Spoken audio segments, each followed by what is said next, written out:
एक राम था, दूसरा रमेश था। राम पढ़ने में तेज था, रमेश थोड़ा सा कमजोर था। और चूंकि आर से नाम होने की वजह से दोनों का क्रमांक एक का अंतर होता था और प्रत्येक एग्जाम में, प्रत्येक परीक्षा में एक ही जगह पर बैठता था, जिससे कि राम से देखकर रमेश लिख लिया करता था।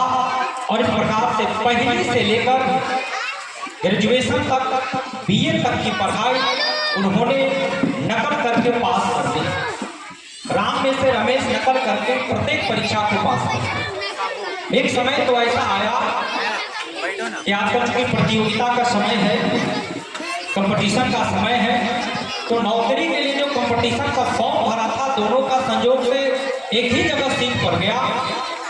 और वहां पर उसने राम में से देखकर रमेश लिखा और दोनों अच्छे अंकों से पास हो गए।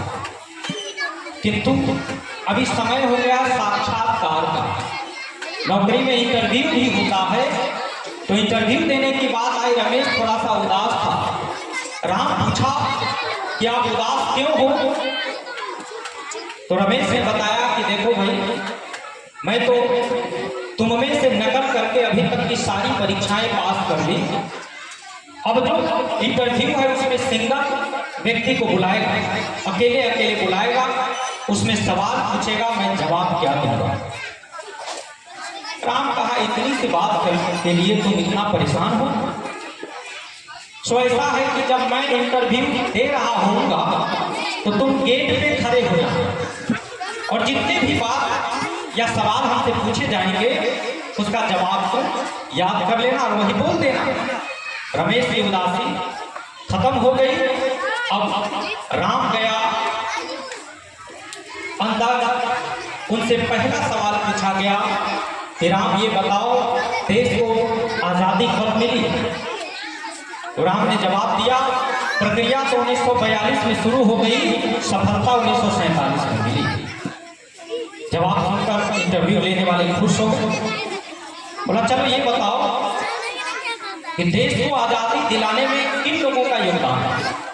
राम ने सहजता से जवाब दिया कि वैसे तो देश को आज़ाद करने में हजारों लोगों का योगदान है, किसी एक का नाम बताना उचित नहीं है, इसमें तो हजारों लोग। तीसरा सवाल उनसे पूछा कि ये बताइए, क्या मंगल ग्रह पर जीवन संभव है? तो उन्होंने बताया कि इसकी खोज चल रही है, अभी तक वहां पर जीवन संभव नहीं। ये सारे जवाब को रमेश एक पर खड़े होकर सुनकर याद कर, जैसे राम बाहर आया, पुनः रमेश अंदर गया। अब रमेश से सवाल पूछा किंतु सवाल चेंज कर दिया, लेकिन जवाब तो वही याद किया हुआ था राम वाला। पूछा कि बेटा बताओ, तुम्हारा जन्म कब हुआ?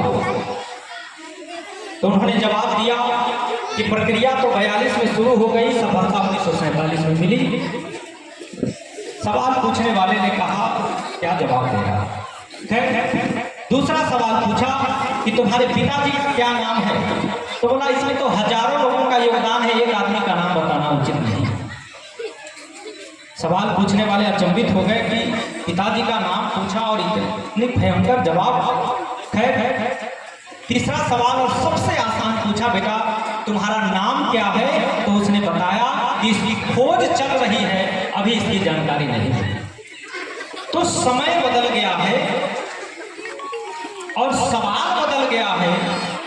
तो आप लोग ये समझ ले, खासकर बच्चे, कि नकल करना बंद करेंगे परीक्षा में और सेल्फ स्टडी के माध्यम से जो आपको पढ़ाया जाए उसको पूरा करेंगे, पढ़ेंगे, लिखेंगे और स्वतः लिखेंगे और लिख करके अपनी जो लक्ष्य उद्देश्य आपने बनाया है उसको प्राप्त करेंगे।